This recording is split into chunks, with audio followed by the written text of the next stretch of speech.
চঞ্চল চৌধুরী শুধু খ্যাতি অর্জন নয়, পেয়েছেন অসংখ্য অ্যাওয়ার্ড ও সম্মাননা। আওয়ামী লীগ সরকারের পতন হলে ফ্যাসিস্টের দোসর তকমা নিয়ে একরকম আড়ালেই চলে যান। দীর্ঘ সময় পর আবারও সমাবেশে দেখা গেছে এই অভিনেতাকে, কিন্তু ভালো কিছু হয়নি। চঞ্চল ও বিএনপি নেতা ইশরাককে কেন্দ্র করে বিতর্ক চরমে উঠেছে।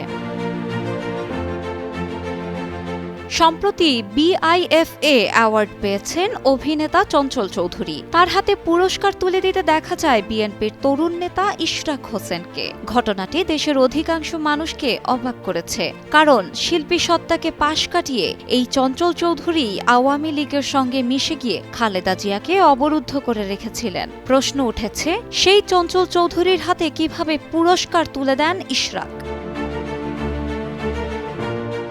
জানা যায় ২০১৫ সালে খালেদা জিয়া পেট্রোল বোমা হামলা করেছে দাবি করে অবরুদ্ধ নেত্রীর বাড়ির সামনে বিক্ষোভ করেন চঞ্চল চৌধুরী সহ অন্যান্য শিল্পীরা। এ নিয়ে সে সময় সংবাদ প্রকাশ করেছিল প্রথম আলো সহ দেশের প্রথম কাতারের সংবাদ মাধ্যমগুলো। খালেদা জিয়াকে আগুন সন্ত্রাস বলা ঘোরতর আওয়ামীপন্থী এই শিল্পীর হাতে অ্যাওয়ার্ড দেখে ক্ষুব্ধ হয়েছেন সাংবাদিক, লেখক ও বিএনপি চেয়ারপারসনের সাবেক প্রেস সচিব মারুফ কামাল খান। ২০১৫ সালে অবরুদ্ধ ভবনে খালেদা জিয়ার সঙ্গে আটকে ছিলেন মারুফ কামাল সহ আরও অনেকে। সে সময়ের দুঃসহ অভিজ্ঞতা তুলে ধরে সামাজিক যোগাযোগ মাধ্যম ফেসবুকে একটি পোস্ট শেয়ার করেন তিনি।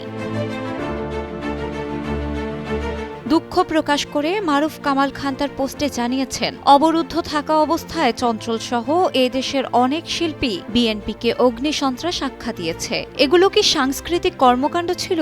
এখন সংস্কৃতির নামে তাদের হাতে পুরস্কার তুলে দিতে দেখলে খুব কষ্ট হয়।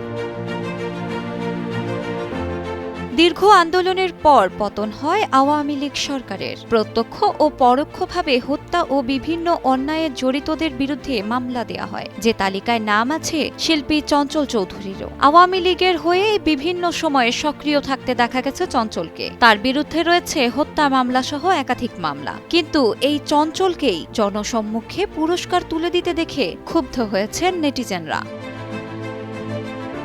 শিলা ইসলাম, সময়ের আলো।